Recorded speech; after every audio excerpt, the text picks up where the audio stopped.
Resulullah sallallahu aleyhi ve sellem Muhammed Mustafa dädesi Abdullah qaqasy Abdülmuttalib. Abdülmuttalib erti bilen daň bilen ýerden baryp ýortup gasyny qaqya Mekke-i Mükerreme'de diş ýorýanyň gasyny. Diş ýorýan çykýa näme ey Mekkeň ulukon baýary, ulukon serweri, rengiňi ütkäpdir diýe. Sen bir baş adam, sen bir han adam, kethuda adam, sen rengiňi ütkemeli adam dädi diýe. Onay aýtma şonu ötün aşym bir diş gördüm ýüregime sygmanly diýe. Kim diş görýär? Abdülmuttalib Resulullah janyň qaqasy. Oňam näme diş gördüň diýe. Onu dişimde ötün akşam dişimde gördüm bir bağ men gaplarımdan çykýa. Bağ ösýe barp asmanlara gaşyn çykýa. Oňam şahalary ýaýrýa, bir taraf gün nogor tarafy, bir togor gün matar tarafy. Oňam hiran galmalyda şu bağ bir ýalpylýa, ömrümde ojuruk günni men ýaktylyk göremek. Yeni de bir geňzady, şu bağ lehze be lehze hem iğni, hem boyu, hem nuri köfelýe. Zor köfeltu. Hem iki gatdalyn, hem göňe, hem nuri köfelýär. Yeni bir şu dişimde göň gören zadym şu bagy Arap boldun, Arapdan başga millet boldun, hemme şoňa hormat goýýar. Yeni bir gören zadym şu dişimde şu bagy men owandaki adamlar şondan ýabyşyp durlar. Yeni bir topar verdim, şu ovamın adamları eline paltalıp şu bağı çapçıp bolýarlar. Men hiran galdım şuna deyip, 5-6 däne giň gatla men şu dişimde deyip, diş ýorýany Abdülmuttalib görüň aýdypdyr. Onu o diş ýorýany aýdypdyr. La in sadaqat ru'yaka la yakhrujanna min sulbika rajulun yamliku al-mashriqa wal-maghriba. Kada fi sahih as-sirah li ibn İlyas. Onu o diş ýorýany aýdypdyr. Ey Abdülmuttalib, eger sen şu dişin dogry bolsa, senden bir adam önjep, meşrik magrib, günnogor günmatar bitin yerin ýüzüniň padşasy boljak diýipdir. Oňam Abdülmuttalib gören dişime dogrydyr diýip, öz oglullarynyň miri, oňan ogly ba, oglullarynyň miri şojurek bolarmy diýip hemişe gözleşip duranmyş. Oglullarynyň biri yerin ýüzüniň padşasy bolarmy diýip, habary ýok ol, serwer serdar alem Resulullah sallallahu aleyhi ve sellem aktığı ol gelecekliğinden. Ohan bu gurrun galiye. İmme abi zemzemin gurrunu. Abi zemzem suyu İsmail'den Peygamber oğlancık vaktinde o su çıkıya bile belli. Şu zamanla su çıkıya kan adamla hayırlanıya sonralarda bir ceng olup abi zemzem bükülli gömülüye. Soňram yüzlerçe ýyllap abi zemzemin kuyusu gömük bolýar. Şoň ýerdidigini nada arapla bilmeýärmişdi. Şayet 1000 ýyllapdagy abi zemzem gömügli galan bolsun.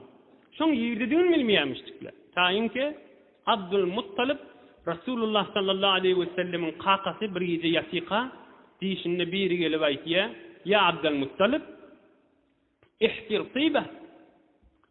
Arasda jany gazlyp. Oňam bir Abdülmuttalib soraýar: "Sen tiba diýäniň näme? Arasda jany gazlyanyň näme?" diýip. O da gitýär, bir de oýanýar. Gorkyp bir adamlara aýtýar, bir düşünemek diýerler. Ertaxşam ýene ýatýar. Diýişinde ýene şol adam gelýär, şu gelýän zat: "Ya Abdülmuttalib, ihtir birra." Gawyny gazlyp, abi zemzemin atlary ha bila. Arastany gazlydy, inni gawyny gazlydy. Ey birra diýäniň näme, gaw diýäniň näme düşündir diýipdir Abdülmuttalib. O da aýtmany gidipdir. Üçlenji gije bolupdyr. Ýene ýatypdyr, diýişinde gelipdir. O gelen aýdypdyr: "Ihfir al-magnuna." Gaty bir erzişli zat ba käbäň ýanyna galşon diýipdir. Ey magnuna erzişli zat diýäniň näme diýipdir. Oňa seni ýene gidipdir. Dördülenji gije gelipdir. Oňam aýdypdyr: "Ihfir zemzem." Oňam aýdypdyr: "Zemzemi gazlypdyr." Am Abdülmuttalib aýtdyr: "Zemzem näme? Zemzem la tunzaf abadan we la tuzam, tasqi al-hajij al-a'zam." Onem zemzem suwy. Ol hiç wagtda tökülmejek su. Bitin kıyamata tili hacılar tuwurt durjak su. Şonu gazlypdyr. Onu ýerdidigini bilemek diýipdir Abdülmuttalib. Onu falan ýerde şu käbäň ýerinde garynçaňda şu taýda öýü bardyr, garynçaly giyip çykyp durandyr, şu taýyny gazlypdyr. O ýana kana eline külen alyp 10 oğlunun fakat biri varmıştı. Karıs diyen oğlu dünyaya gelipdir. Häzir 9 oğlu yok o muga dünyaya gelmedi. Eline külen alıp oğlu bilen bile var. Külen vurmağa duranna o bana adamlar üyüşüpdirler. Bir mescidi qazdırmı sana dipdirler. Ne diyorsun? Baş bollun da dip. Yok men qazmalı sayından dipdir. Aham ay qazdırmajak bolupdyr, bile çekeleştir. Bir oğul, bir ata. Aham Abdülmuttalib aýdypdyr. Hey Hudaýa aýdypdyr. Zan Allah'ım dipdir. Eger maňa 10 oğul berseň dipdir. Men bir daýaw bolsam, 10 oğlum bolsa dipdir. Şoň birini Hudaýa sen razy sürüsün şäban ýana damagyny salaýyn men dipdir. Ol İbrahim peýgamber ýalygy diýipdir. Men damagyny salaýyn 10 oğlumyň birini. Hulasa beýdip şey dip meni owan adamlaryň qowup beýdip şey dip hanlygy bilen, başlyklygy bilen, seýitligi bilen meni qazmagadyr ýa. Qadiýa gen qadim gömülen zatly çykýar, ýerinden zorunla suw çykmagadyr ýa. Allahu ekber, zemzem suw çykdy. Bütün adamlar da üýüşip biz de bunun hakkımız var. Bir İsmail Can Peygamberin biz zemzemi deyipdirler. Oham bana Abdülmuttalib yok deyipdir. Men fakat üstünden haberdar olup oturmalı. Bunu böyle işmeyes deyipdir. Yani mücevveri men ölüm olmalı. Ama bir neçe gurrunlardan sonra o bana adam size boyun attırla bolya deyip. Oham bu oğlu bile abi zemzemin suyunu çıkarıp kaptanın havuz öderip bütün hacıla gelip de abi zemzem suyundan içmir edip koyuyor. Beş, ikilenci İnne şu zamanı çeli bir abi zemzem içip bes, Resulullah sallallahu aleyhi ve sellemin kakası olan Abdülmuttalib abi zemzem kuyusunu qadıptır. Şondan mer gömlenakta elhamdülillah bütün alem cihanı suvarttıran abi zemzemdir. Oham bir abi zemzem madde bilce vurrun aydın Resulullah sallallahu aleyhi ve sellem vurrun ama asli vurruna girer. Yani Peygamberimiz aydıptır. Ayetuma beynena ve beynel munafiqin أنهم لا يتضلعون من زمزم رواه البخاري وابن ماجه. Resulullah sallallahu aleyhi ve sellem aydıptır. Biz minin münafıklan arasının alamatı şidir. Münafıkla abi zemzem içinde daha savulayanlarla deyiptir. Ama Müslüman abi zemzem içinde kanıp doy içiyendir. Hokkul içiyenlerdir abi zemzemden Müslüman adam. Ama münafık adam şuna karat ağıtkaz yok olup daha da kana koyuyandır deyiptir. Bilir abi zemzem madı Resulullah sallallahu aleyhi ve sellem aydan söyledi. Hulasa inneğin eyesi Abdülmuttalib oldu. Emme Abdülmuttalib nezretti. 10 oğlum olsa Hudaý maňa 10 oğul ol berse, şoň biriniň damagyny saljak diýdi. Hamza, Abbas, Abu Talib, Abu Lahab, Haris, Zubeyr we başga oğlandy Abdullah dünýäge gelýär. Resulullah sallallahu aleyhi ve sellemin dädesi. Oham oğullarının bir gün üýşiriye, "San oğulla, mene odal şol abi zemzem gazjak bolamda bir qiyinçylyk çekensem bir nezir etdim. 10 oğlumyň biriň damagyny saljak diýdim Hudaý üçin, men onu bitirjek" diýipdir. Merde adammışdy Abdülmuttalibdi. Oham oğullara aýtdyr, "Bolýa" diýipdir. 10 oğlunyň biriň näzirden çykyp etjek diýipdir. Onda çare yok, qurra çekeydin deyipdir. Qurra da kime çıksa, şonu bir kabul edeyin deyipdir. Oğlanların hemmesi bolya deyipdir. On qurra çekmeli olanda, Abdullah, in oğullarının kiçisi, hem de qavusu olansan, Abdülmuttalib açık aytýarmy, "Ay, zan Allah'ım, Abdullah çıkma bolsun" deyip. On qurrany çekerlerine Abdullah çıktı bir de. "Ay, Abdullah çıktı" deyip, "Mert bolmaly men" deyip, uluqan bıçak alıp, Abdullah de kişi yolun elini tut süýrep duruyor, käbän ýana deyipdir. Damagyny salmaly bolýan sen deyipdir. Yüreğin lep dağ basyp ben damagyny salmaly nedir etdim deyipdir.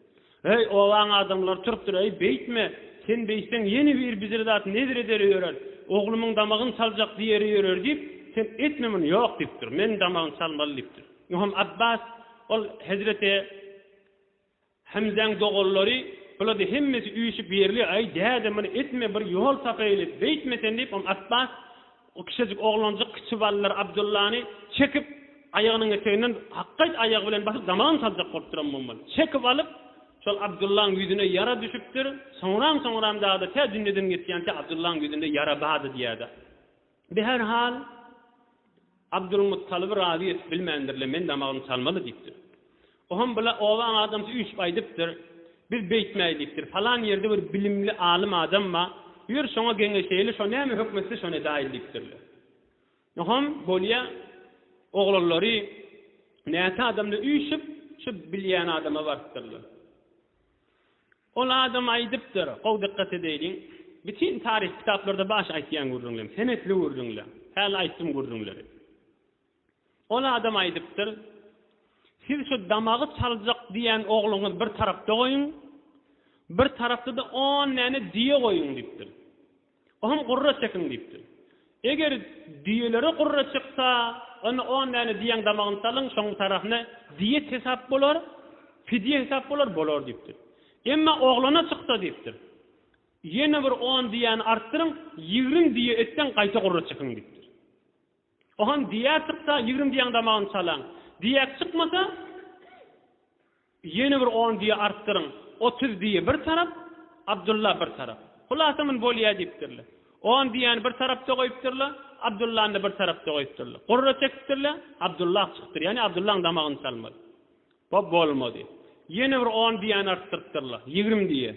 20 diye bir taraf, Abdullah bir taraf. Gurra çekipdirler, ýene Abdullah çykdyr. Abdullah'ın damagyny salmady. 10 diýen ýene artdyrdylar. 30 diye bir taraf, Abdullah bir taraf. Yine gurra çektirle Abdullah çıktır. 40 diye Abdullah çıktır. 50 diye yine Abdullah çıktır. 60, 70, 80, 90, 100 diye. 100 diye bir tarafta Abdullah bir tarafta. Gurra çektirle 100 diye çıkıptır. Bütün emmeti begenişip, kıygırışıptırlar. Ayl maksadına yetsin, 100 diyen damağın sal Abdullah rahat oldu. Abdülmuttalip yok deyiptir. 3 göre kayta gurra çekecek. Üçüsünde de diye çıksın, 100 diyen damağın salayım. Gow oryan oğlumun tarafından deyiptir. Yine gurra çektir. 100 diýek çykypdyr.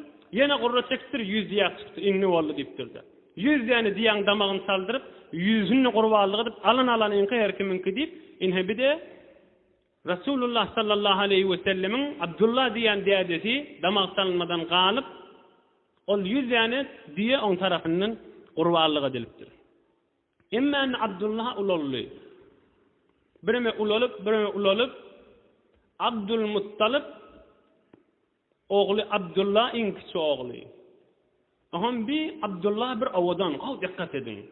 Biter bir ovadan oğlan, biter bir yüzüge nurlu oğlan bolansan, kan maňa Mekke-i Mukerremen gyýzlary maňa zor muzahim bolýarmyşdyklar. Men menen izdiwaç etdi. Aham bir Abdullah'a kynçylyklar düşýärmişdik. Ýöne Abdullah diýärmişdik. Nikah bolsun, men aleyhin diýärmişdik. Yani şu wagt häzir aziz din gelmäke, ama fitrat zamanı idi. Onu da aralarına bağmıştık. Mesela gyz oglan men özüme akt etdim diýmeli, erkek oglan men kabul etdim diýmeli, iki tane şahit bolmaly. Olay diýärmişdik Abdullah, dogurca ýyl ortasyna nikah bolsun, men aleyhin diýärmişdik. Yani bagşlaňyzyň agy mutala bolmandyr. Rasulullah sallallahu aleyhi ve sellem aýdýar, mübarek sözüni okuýyn. Lem ezel unqalu min aslabit tahirin ila arhamit tahirat. Hizreti Adam'dan merik ka inim Aminen rahmine gelýänçe men zina bilen geçemak diýipdir. Halis arasta Adam'dan arasta rahme geçendirin. Arasta Adam'dan arasta rahme. Arasta Adam'dan arasta rahme. Ka geldim Amine gelýänçe hiç Hizreti Adam'dan merik men içinde haram emi ýokdur diýipdir. Be her hal maňa bütün gyýdylar asla habar atýan Abdullah da ýok diýipdir. O ham Abdülmuttalip oğlunun elinden tutup Wahab diýen adama barıp onu gyýdyn Aminan men oğluma berjekmi berjek. Iň Mekke'de bir abiryly hanawada bir hayali edepli afifden ana ine Aminani Abdullah jüftleýärler. Giňgaçy tahi bütün tarih kitaplarda bar. Inni Mekke'nin gyýzlary Abdullah hiç zat diýen akla. İzdivaç bolandan soňra. Abdullah heyran galypdyr. Etin Mekke'nin gyýzlaryny muzahim bolan akla. Oham Abdullah aýdypdyr, ahyr biri öňünden çykypdyr. Hi inni maňa habar atýanyňyz ýok diýipdir. Onu o ana näme diýipdir. Bilmeýäs näme dinligini. Sen Amine bilen izdivaç etmäkäň, sen maňlaýynda ýüzüňde bir nur wady. Hemmemiz şoňa aşykdyk diýipdir. Emma sen izdivaç edenden tam yüzünde o nur yok diýipdir. Yani Rasulullah sallallahu aleyhi ve sellemin nuru o da Abdülmuttalip demiştir. Sonra Abdullah'a geçipdir. Abdullah'dan Amine'nin rahmine geçipdir.